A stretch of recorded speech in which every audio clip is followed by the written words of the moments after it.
Selamat pagi anak-anak. Pagi, Pak. Oke, sekarang materi kita sekarang menerapkan nilai-nilai Pancasila di rumah-rumah.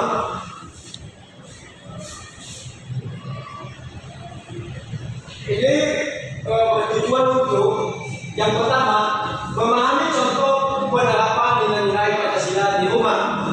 Ini tujuan ini berarti peserta didik diharapkan mengerti dan dapat menyebutkan contoh nyata bagaimana nilai-nilai Pancasila ini bisa diterapkan dalam kehidupan keluarga.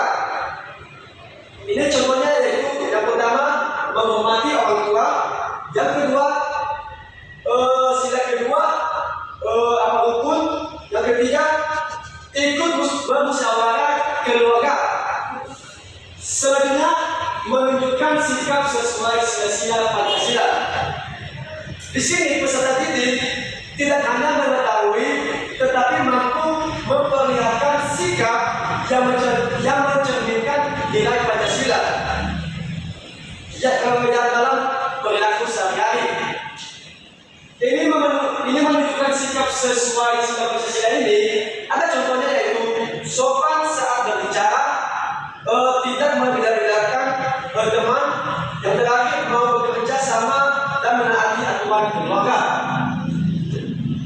Seterusnya melatih kebiasaan baik dalam kehidupan sehari-hari. Ini bertujuan ini menekankan bahwa peserta didik perlu membiasakan perilaku positif yang sesuai dengan nilai Pancasila, bukan hanya sekali digunakan. Apa contohnya yaitu membantu pekerjaan rumah, berkata jujur dan menjaga kebersihan saling menghargai. Seterusnya mengaplikasikan nilai persatuan, gotong royong dan keadilan. Ini peserta didik diharapkan menerapkan langsung nilai-nilai penting dari Pancasila seperti yang pertama persatuan, hidup rukun, tidak bertengkar, dan menghargai perbedaan dalam keluarga. Yang kedua, gotong royong, ini membantu pekerjaan rumah bersama-sama. Yang ketiga, keadilan, berbagi tugas rumah secara adil, tidak pilih kasih. Seterusnya,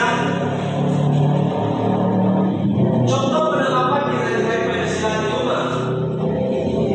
Yang pertama, nilai sila ke-1 yaitu berdoa sebelum melakukan kegiatan.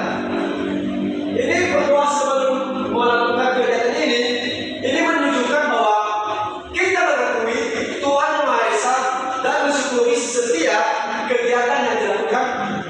Ini contohnya penerapannya yaitu yang pertama berdoa sebelum makan, yang kedua berdoa sebelum belajar, yang ketiga berdoa saat akan bepergian.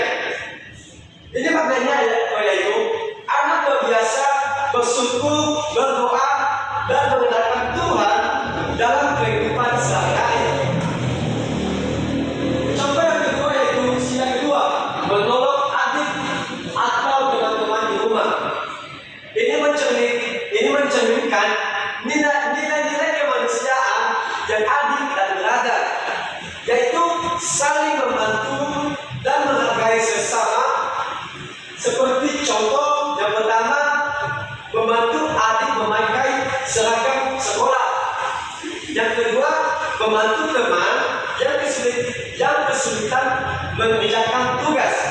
Dan contoh yang ketiga, menolong saudara yang sedang kesulitan. Ini makna yang sila kedua ini adalah anak belajar empati, peduli, dan tidak egois.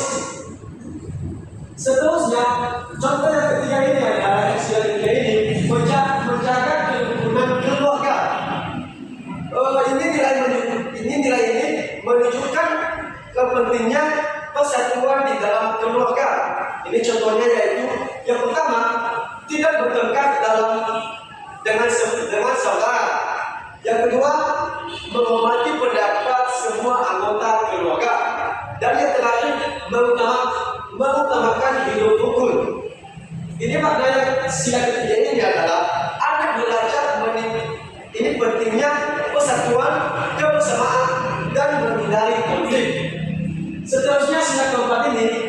bermusyawarah ketika memilih kegiatan keluarga.